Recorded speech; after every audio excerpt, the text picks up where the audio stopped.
শুরু হয়েছে এসআইআর বাড়ি বাড়ি ফর্ম বিলি।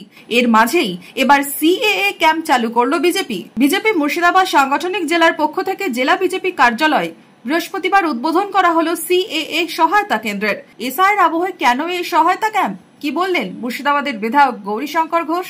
মানুষ বিভ্রান্তির মধ্যে যেন না পড়ে, মানুষ যেন হয়তো ভুল জায়গায় চলে না যায়, সেই জন্য আমাদের ভারতীয় জনতা পার্টির সাংগঠনিক মুর্শিদাবাদ জেলার পক্ষ থেকে জেলা কার্যালয়ে আমরা বিনা পয়সায় সিএএ সুবিধা পাইয়ে দেওয়ার জন্য ক্যাম্প শুরু করেছে। বিজেপির সিএএ সহায়তা কেন্দ্র নিয়ে বিরোধিতায় সরব শাসক তৃণমূল।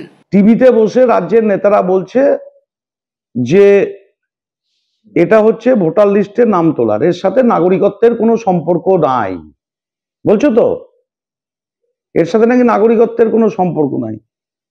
তাহলে ভাই নাগরিকত্বের দোকানটা কেন খুললা?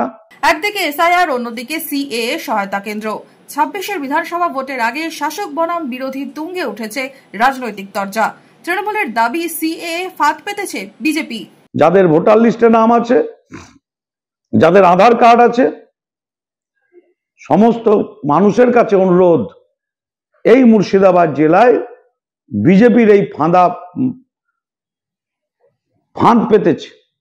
পাতা ফাঁদে পা দেবেন না, কেউ সিএতে দরখাস্ত করতে যাবেন না, নিজেকে বিদেশি বলে চিহ্নিত করতে যাবেন না, প্রমাণিত করতে যাবেন না।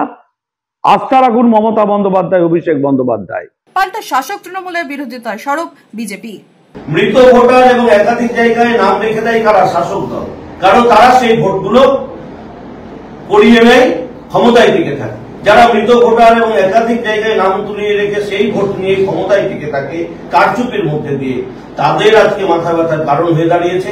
তাই তৃণমূল পাগলের মতো বকছে। অভিযোগ পাল্টা অভিযোগে সরগরম মুর্শিদাবাদের রাজনীতি। Bureau report, Madhyabanga news.